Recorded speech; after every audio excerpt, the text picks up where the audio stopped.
heart, or cardiac MR, cardiac MRI, CMR, all sorts of names.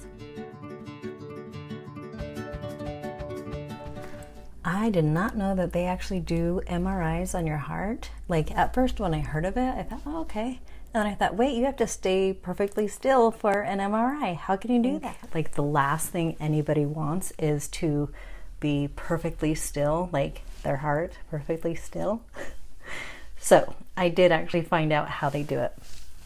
Let me quickly go on what led up to it. So if you've been following my channel, and if you're not subscribed, please subscribe, then you will know that I have a clot in my heart, I have clots in my lungs. Been trying to deal with this. I'm dealing with Polycythemia Vera. I just started new medications. I mean, I've got the gamut going on. With the heart, I've had 2 echocardiograms, and they both showed the clot. The last one, it was really difficult for them to distinguish, you know, every bit of it. So they said, we need to check this more. I am seriously loving my doctor for this, because I truly need this to be very safe and secure, right?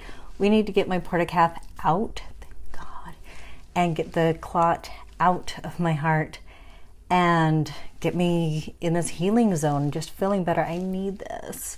So what happened is I had the echocardiograms. I didn't get a good view on the last one of how the clot's doing, but you need to have the clot out of there so you can pull the Portacath without spraying out more clots into my lungs and more pulmonary emboli. Seriously, right? Well, so what happened is my cardiologist is talking to my other doctors to see what they can do to get the port pulled, but also there was talk of keeping it, just changing it out. That was fine for me for then. But in reality, this is just causing crazy time stuff. So she's being super thorough. I totally adore her. I mean, like, we're both in a different realm, and I so appreciate her being thorough. Anyhow, so what happened is one of my doctors said, you know, why don't we just pull it even if there is a little clot on there? I'm panicking, like, oh my God. My cardiologist is like, no, we're gonna, you know, check this out. I love that she's being thorough and careful and responsible and everything else. Anyhow, so she sent me in to get an MRI so they can get a better look at the clot and see what we can do for next steps. So I stayed in the back room. They did the IV. I waited a little while and they said, okay, the doctors are here and they're ready. Now, I think it's different when you get a cardiac MRI because things are going to be thumping and moving. And so, as I recall, they had to have like a couple people there. I think there was like 2 or 3 people there looking over the MRI. So we went back, got on the table. I always, if you are claustrophobic, I'm always scared of extra medicine, so I don't ever do that. But I always ask for the eye cover. They didn't have the eye cover this time, but luckily she folded a towel and put it over. Like, next time I'm bringing my own. A quick and funny side note. So I am a mom of a toddler, right? And we were talking about, you know, I said, you know, I've had MRIs before. It's fine. I can make music to it sounds like garbage cans clanging. I'm like, I just make up words to a song or, you know, rock out to the beat. She's like, you can actually listen to music this time. I'm like, what? So she's like, okay, well, what kind of music do you like? I was like in panic. I'm like, I don't know anymore. I have no idea what kind of music I like right now because all I have are like toddler songs in my mind. Like what, the ABCs, Wheels on the Bus? What in the world? I literally had to think of it. We had to like go through music and I'm like, it can't be something that's exciting because I don't want to sing along. Long story short, I had to think for a while. We did some chill 80s songs so I wouldn't be too excited. And you know, surprise, apparently I do have taste of my own. We did set up the music and I went back and she says, you're gonna have to breathe. Now, mind you, I am going into this thing. I can't breathe when I'm outside anymore. I have to wear a mask because one little swig of air in my lungs, oh my God, it sets me out. I hack, I puke, I get sick. It hurts to breathe the air, right? So I'm trying to do my best, but I was like, oh no, we have to control breathing. Well, I still thought it was going to be easier than it was. Almost immediately when you get in, there's a voice and it says, breathe out, breathe in, hold your breath. And literally that is one of like 100 times you're going to hear this. Breathe out, breathe in, hold your breath. And you're like, you know? And then it got to be, there was a time where I was like, this is too much. I'm choking, dying in here. And I'm counting like, come on, they can't kill me. They can't kill me, holding my breath. It has to do with the emboli or whatever is going on with my lungs. Just rough. So anyway, that is actually, it seemed like a workout. I'm not kidding. My heart hurt after. I felt exhausted. I literally felt like I ran a marathon laying in the MRI machine, because it's breathe out, breathe in, hold your breath, constant. So the lady was really nice to me. I liked it. She was speaking over the speaker. Okay, you doing okay? I'm like, yeah. We were almost done. They came, they did the coloring, I can't think of it, the dye in your arm, right? And all was well, and then she wheels me out. You know, you like go out. It always reminds me of like that Star Trek movie when Spock dies and they send him to space. You're like, side note. Anyhow, so I'm going out and she's like, we're probably going to have to put you back in. We need to look at something else. Give me a few minutes. And I'm like, okay. So I just waited. So she comes back and says, yes, we definitely need to get some other pictures. You'll just go back. So I'm like, okay. So we go back in. And I don't know if they're like trying to do a stress test or what, but it was like, breathe out, breathe in, hold your breath, breathe out, breathe in, hold your breath. And I'm like, oh my God. It was brutal, totally brutal. I tried to hold still. I actually accidentally like breathed a couple times. I was like, oh, I can't do it, you know?